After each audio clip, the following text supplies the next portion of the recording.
if you are going through this cycle of constantly restarting your diet every Monday, in today's video, we are talking about 2 reasons on why that is. Before I continue, I did this video about 10 months ago and we are doing it again, and I promise you this will be the last time we do this video. But I want to say thank you for those who stayed subscribed this entire time. We are back, we are focused, we are staying consistent. The main reason why I paused it was mainly because I just felt like I was starting to repeat the same thing, and I really didn't know the angle that I wanted to go with this channel. So now that we're back and we're much more focused and a little bit more clear, we are going to be continuing this channel. So let's get into today's video. So one reason why you are possibly in this restart cycle is because you are living on 2 different extremes. There's an influencer that I follow. She's probably like literally the only influencer that I follow, and she's starting to go back on her healthy eating journey. And one thing that she mentioned was it's mainly on the weekends that she struggles with, but then during the week she's like eating healthy and eating certain meals. And one thing that I realized even when it came to my journey was any time where I was like focusing on certain types of days to stay consistent on eating healthy, and then there's like days when I'm going out with friends or going out to brunch and then feeling like I was restarting my diet on Monday, it was because I was living on 2 different extremes on what my identity was. When you are starting to eat healthier, one thing that will constantly keep you in a restart cycle is not having a baseline of who you are now being. If you're someone who feels like you have to eat a certain way, you do not need to eat a certain way to classify that as healthy. When you are trying to eat healthier, what just helps more is just having a 1% healthier identity. If you are on a mission of trying to lose a certain amount of weight, or if you're trying to get a certain type of body, then that's different. But if you're someone where you're just trying to eat healthier and then maintain that consistency, if you look at what you're trying to do and what you're aiming for, or what you want to look like in the next 5 years, instead of trying to put 80% of your energy focusing on that ideal person, just focus on like 1 to 2% of the person that you're trying to be. For me, when my goal was just being able to maintain my weight, instead of me trying to just completely eliminate every single thing that I was eating and then on the weekend feel like nervous about eating it, I just focused on the things that no longer matched that new identity. So if I knew I wanted a burger and I was craving really having a really good burger, I wasn't really a burger person, but if I was craving having a burger, my new identity is someone who's just more intentional about where I go and get that burger. Like, I'm not gonna say I can't have a burger. I'm just gonna be like, okay, if I want a burger, I'm not gonna go to Burger King or McDonald's. I will go to an actual burger spot where they specialize in making actual burgers, because I know that the meat that they're giving me is actual meat, and I know that they have to actually make that from scratch comparative to if I go to a fast food place and then I get it off the menu and then I have it 2 minutes later. The main reason why you're restarting is because you have no new foundation of the new percent you're becoming. You're just now focusing on the end goal that you're trying to create, and then therefore there's friction of who you still were comparative to who you want to be. You don't need to jump forward into the person that you see yourself 5 years from now. You just need to focus on that 1% that's closer to the person you see 5 years from now. So one thing that really helps is just making a list of the things that are important to you,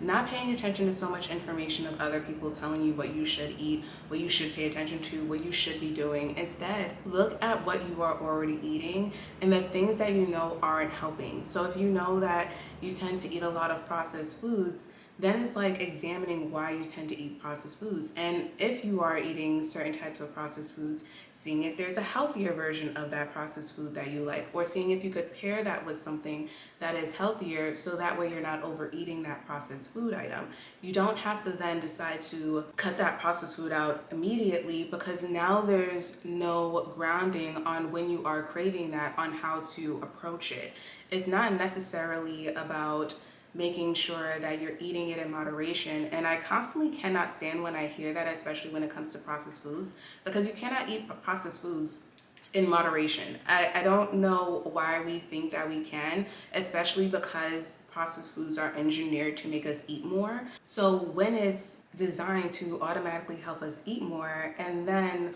we are relying on willpower to stop, and then we don't stop, then we're blaming ourselves for not being able to have much more control over our hunger cues, when in reality we're eating something that's not really nutrient rich, and on top of that is programmed to make us eat more. So then we're eating more because our bodies is not recognizing it as food, and then our hunger cues aren't being signaled because what we're eating is not actual real nutrient rich foods. So instead of thinking about,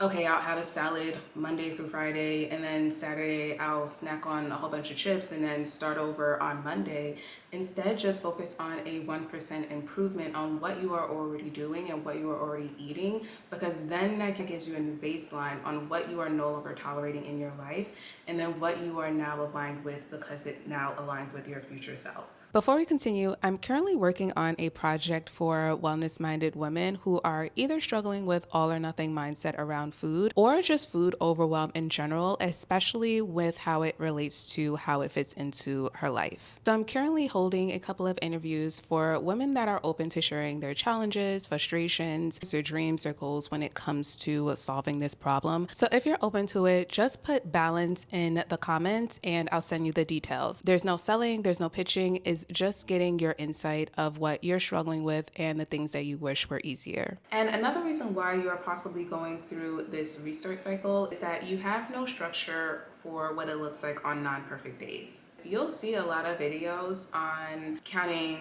your calories, weighing your food, tracking your macros, and that's all good and dandy for whoever that works for. But when you're getting off of work late, or you have like 5 minutes to make a breakfast, and you're traveling, or you don't have something thought out in time, there are times where things aren't just working in your favor, being able to be perfect with your meals. And when there's no structure for what that looks like, then that's a possibility of you going back to unhealthy eating patterns. And one thing that I've learned is that when it comes to a lot of content, it's a lot about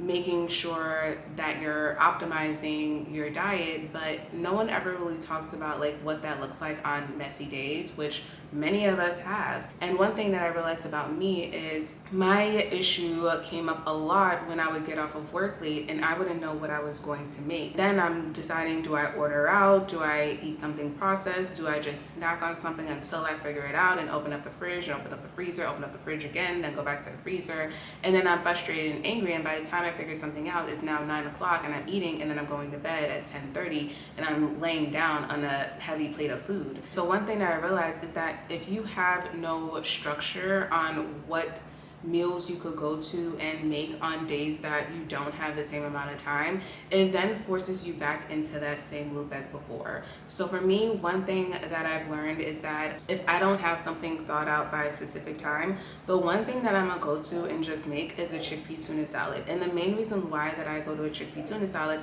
is because I always have a can of chickpeas, I always have mayo, I always have mustard, and I always could either decide if I want to have it on bread, I could decide if I want to have it just as a dip, if I want to have it on a lettuce wrap. There's multiple ways that I could decide to have it, but I know I will always have the ingredients for that item. One thing of just thinking about is asking yourself if you have any go-to meals that you could make, especially with things that are already in your house. Because if there's already things that you are constantly buying, and you're already buying a can of beans, you're already buying some tofu, maybe you are already buying eggs, like you have things that you know is quick to make, that if you are having a late day at work, or if you don't have enough time to make a full meal and you're tired, or you just don't feel like cooking a lot of things, one thing of just doing is just making sure that you have a couple of go-to meals. I also have like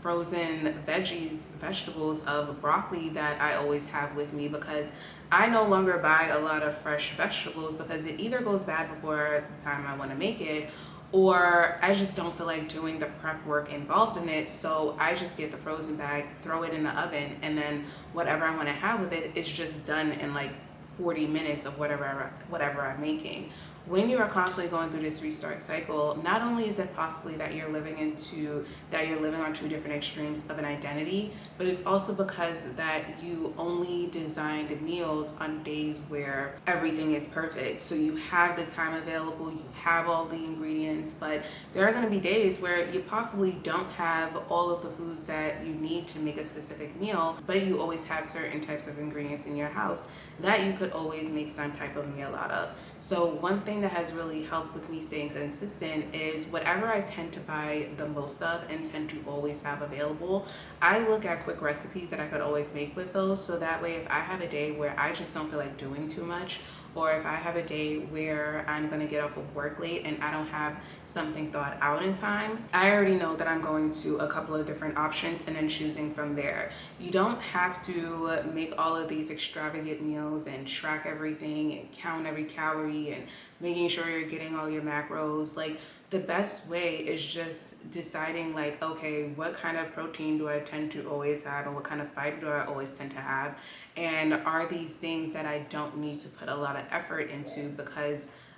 these aren't things that I necessarily have to thaw out, or are these items that I always tend to buy from the grocery store? So if you realize that you are possibly falling into one of these two categories, one thing to do is just start in one area and then just pay attention to the things that you are already getting and then the 1% improvement that you want to make, and then see how you progress from there. Because you don't have to just change everything overnight, because that's not what's going to help you stay consistent. What is going to help you stay consistent is just doing micro changes, and then also making it easier for yourself, so that way if you have days where you're stressful, you're tired, you're drained, you're not making more decisions, you're making easier decisions. So I hope this video was helpful. Definitely let me know what you think in the comments, and if you're open to sharing your experience when it comes to healthy eating, especially on how that shows up and fits into your life, and maybe the struggles and challenges that you are facing with doing that, just put the word balance in the comments and I will follow up with you there. So I hope you enjoyed today's video. Definitely let me know what you think in the comments. Thank you so much for watching this video,